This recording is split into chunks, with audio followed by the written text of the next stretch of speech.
പലപ്പോഴും നമ്മൾ കഴിക്കുന്ന ഭക്ഷണങ്ങളുടെ പിന്നിൽ ഒരു വലിയ കഥയുണ്ടാകും.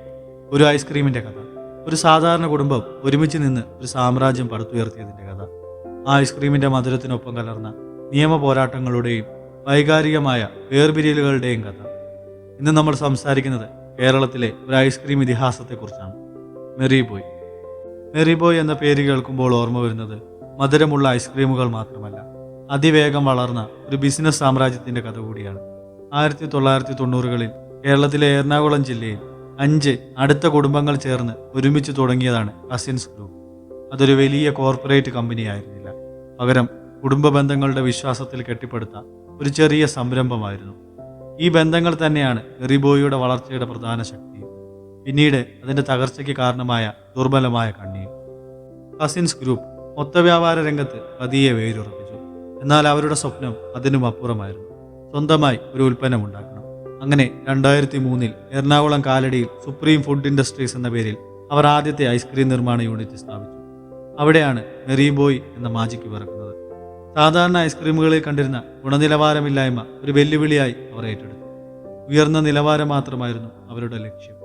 ഡെൻമാർക്കിൽ നിന്നുള്ള അത്യാധുനിക യന്ത്രങ്ങൾ, ശുദ്ധമായ പാലുൽപ്പന്നങ്ങൾ, വിലയേറിയ വെണ്ണ മാത്രം ഉപയോഗിച്ചുള്ള നിർമ്മാണം. ഈ തീരുമാനങ്ങൾ മെറി ബോയിയെ തുടക്കം മുതൽ തന്നെ മറ്റ് ബ്രാൻഡുകളിൽ നിന്ന് വേർതിരിച്ചു നിർത്തി. അവരുടെ സാങ്കേതിക ഉപദേഷ്ടാക്കളായി വന്നത് ലോകത്തെ ഏറ്റവും വലിയ ഡയറി ഉൽപ്പന്ന കമ്പനിയായ ടെട്രാ പാക്ക് ആയിരുന്നു.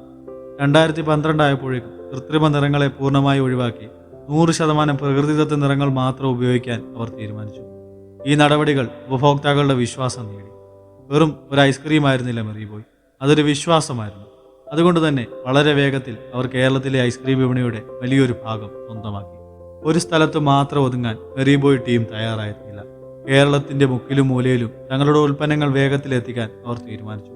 അതിനായി അവർ ഒരു അതിവേഗ തന്ത്രമെറിഞ്ഞു. 2006-ൽ കോഴിക്കോട്ട് കിൻഫ്ര പാർക്കിൽ 2ാമത്തെ ഫാക്ടറി, 2010-ൽ തിരുവനന്തപുരത്ത് 3ാമത്തേത്, 2012-ൽ കണ്ണൂരിൽ 4ാമത്തേത്. കേരളത്തിന്റെ 4 കോണുകളിലും ഫാക്ടറികൾ സ്ഥാപിച്ചതിലൂടെ വിതരണത്തിന്റെ സമയം കുറയ്ക്കാനും കൂടുതൽ വേഗത്തിൽ വിപണിയിൽ പ്രവേശിക്കാനും അവർക്ക് സാധിച്ചു. പ്രതിവർഷം 8 ദശലക്ഷം ലിറ്റർ ഐസ്ക്രീം ഉൽപ്പാദിപ്പിക്കാനുള്ള ശേഷി അവർ നേടി.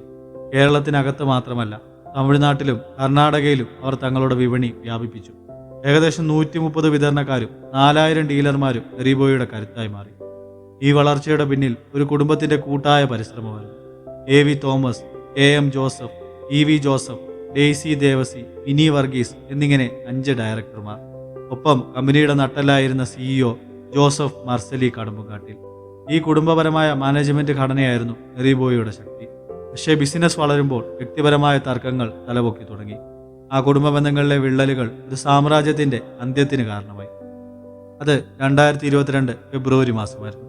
ഒരു സുപ്രഭാതത്തിൽ ഐസ്ക്രീം കടകളിൽ മെറി ബോയ് കാണാനില്ല. സോഷ്യൽ മീഡിയയിലും പത്രങ്ങളിലും വാർത്തകൾ വന്നു. മെറി ബോയ് ഉൽപാദനം നിർത്തി. ഈ വാർത്ത എല്ലാവരെയും ഞെട്ടിച്ചു. ഒരു കുടുംബത്തിലെ അംഗങ്ങൾ തമ്മിലുണ്ടായ അഭിപ്രായ വ്യത്യാസങ്ങളും ബിസിനസ് താൽപ്പര്യങ്ങളിലെ മാറ്റങ്ങളുമാണ് ഈ അപ്രതീക്ഷിത സംഭവത്തിന് കാരണമായത്. ഒരുമിച്ച് നിന്ന് നിർമ്മിച്ച ഈ സാമ്രാജ്യം ഇനിയില്ല എന്ന് പ്രഖ്യാപിക്കാൻ അവർ നിർബന്ധിതരായി. പക്ഷേ കഥ അവിടെ തീർന്നില്ല. ഒരേ രക്തമുള്ള സഹോദരങ്ങൾ 2 വഴികളിലൂടെ മുന്നോട്ട് പോകാൻ തീരുമാനിച്ചു. മെറി ബോയിയുടെ സഹസ്ഥാപകനും CEOയുമായിരുന്ന ജോസഫ് മെർസലി തന്റെ സ്വന്തം പേരിൽ നിന്ന് പ്രചോദനം ഉൾക്കൊണ്ട് മെർസലീസ് എന്ന പുതിയൊരു ബ്രാൻഡ് ആരംഭിച്ചു. അതേസമയം മറ്റ് 4 പ്രൊമോട്ടർമാർ ചേർന്ന് മെറി ക്രീം എന്ന പേരിൽ മറ്റൊരു ബ്രാൻഡ് തുടങ്ങി. ഇത് വെറും ബിസിനസ് മത്സരമായിരുന്നില്ല, മറിച്ച് ഒരു കുടുംബത്തിനുള്ളിലെ പിളർപ്പിന്റെ പ്രതിഫലനമായിരുന്നു.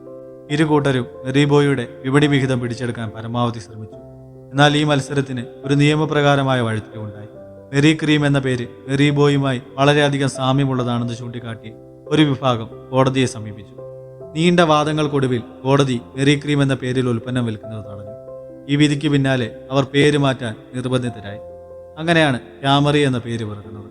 ഒരു ബ്രാൻഡ് അസ്തമിച്ചപ്പോൾ അതിൽ നിന്ന് 2 പുതിയ ബ്രാൻഡുകൾ ഉദിച്ചുയർന്നു, മെർസിലീസും ക്യാമറിയും. തങ്ങളുടെ പുതിയ ബ്രാൻഡുകൾക്ക് വലിയ സ്വീകാര്യത നൽകാൻ ഇരു കൂട്ടരും വലിയ താരങ്ങളെ തന്നെ രംഗത്തിറക്കി. മെർസിലീസ് തങ്ങളുടെ ബ്രാൻഡിന്റെ മുഖമായി യുവ സൂപ്പർ സ്റ്റാർ ദുൽഖർ സൽമാനെ തിരഞ്ഞെടുത്തു. യുവ ഉപഭോക്താക്കളെ ആകർഷിക്കാനും ഒരു പുതിയ ബ്രാൻഡ് ഇമേജ് ഉണ്ടാക്കാനും ഇത് സഹായിച്ചു. പഴയ മെറി ബോയിയുടെ 2 ഫാക്ടറികൾ നിലനിർത്തിക്കൊണ്ട് തന്നെ തമിഴ്നാട്ടിൽ ഒരു പുതിയ അത്യാധുനിക ഫാക്ടറി കൂടി അവർ സ്ഥാപിച്ചു. അവരുടെ ലക്ഷ്യം കേരളത്തിൽ മാത്രം ഒതുങ്ങാതെ ഒരു പാൻ സൗത്ത് ഇന്ത്യൻ ബ്രാൻഡായി വളരുക എന്നതായിരുന്നു. മറുഭാഗത്ത് ക്യാമറി ബ്രാൻഡിനായി മലയാളികളുടെ പ്രിയപ്പെട്ട താരദമ്പതികളായ ഫഹദ് ഫാസിലിനെയും നസ്രിയ നസീമിനെയും അവർ ബ്രാൻഡ് അംബാസഡർമാരാക്കി. കുടുംബ പ്രേക്ഷകരെ ലക്ഷ്യമിട്ടുകൊണ്ടുള്ള ഈ നീക്കം വിപണിയിൽ വലിയ ചലനമുണ്ടാക്കി. എറണാകുളം ആലുവയിൽ പുതിയ ഫാക്ടറി സ്ഥാപിച്ച് അവർ ഉൽപ്പാദനം ആരംഭിച്ചു. ക്യാമറയുടെ പ്രധാന ലക്ഷ്യം കേരളത്തിലെ നഷ്ടപ്പെട്ട വിപണി വിഹിതം തിരിച്ചുപിടിക്കാനായിരുന്നു. മെറിബോയുടെ പാരമ്പര്യം പങ്കുവയ്ക്കുന്ന ഈ രണ്ട് സഹോദര സ്ഥാപനങ്ങൾ ഇന്ന് പരസ്പരം മത്സരിക്കുന്നു. അവരുടെ ഉൽപ്പന്നങ്ങളുടെ ഗുണനിലവാരം, വിതരണ ശൃംഖല, വിപണന തന്ത്രങ്ങൾ എന്നിവയെ ആശ്രയിച്ചിരിക്കും അവരുടെ ഭാവി. ഒരു കുടുംബം ഒരുമിച്ച് നിന്നപ്പോൾ ഒരു സാമ്രാജ്യമുണ്ടായി. ആ കുടുംബം പിരിഞ്ഞപ്പോൾ അത് രണ്ടായി മാറി. മെറിബോയുടെ കഥ ഒരു ബിസിനസ് പാഠം മാത്രമല്ല, കുടുംബ ബന്ധങ്ങളുടെ പ്രാധാന്യം ഓർമ്മിപ്പിക്കുന്ന ഒരു വൈകാരികമായ യാഥാർത്ഥ്യം കൂടിയാണ്. ഈ മത്സരം അവസാന ഉപഭോക്താക്കൾക്കാണ് ഗുണം ചെയ്യുക. കാരണം ഗുണമേന്മയുള്ള ഉൽപ്പന്നങ്ങൾ നൽകാൻ ഇരു കൂട്ടരും മത്സരിക്കുമ്പോൾ വിജയിക്കുന്നത് നമ്മളാണ്.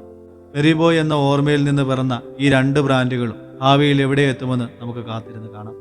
ഈ വീഡിയോ നിങ്ങൾക്ക് ഇഷ്ടമായെങ്കിൽ ലൈക്ക് ചെയ്യുക, ഷെയർ ചെയ്യുക. നിങ്ങളുടെ അഭിപ്രായങ്ങൾ കമൻറ്റ് ബോക്സിൽ രേഖപ്പെടുത്തുക. മറ്റൊരു വിഷയവുമായി നമുക്ക് വീണ്ടും കാണാം. നന്ദി.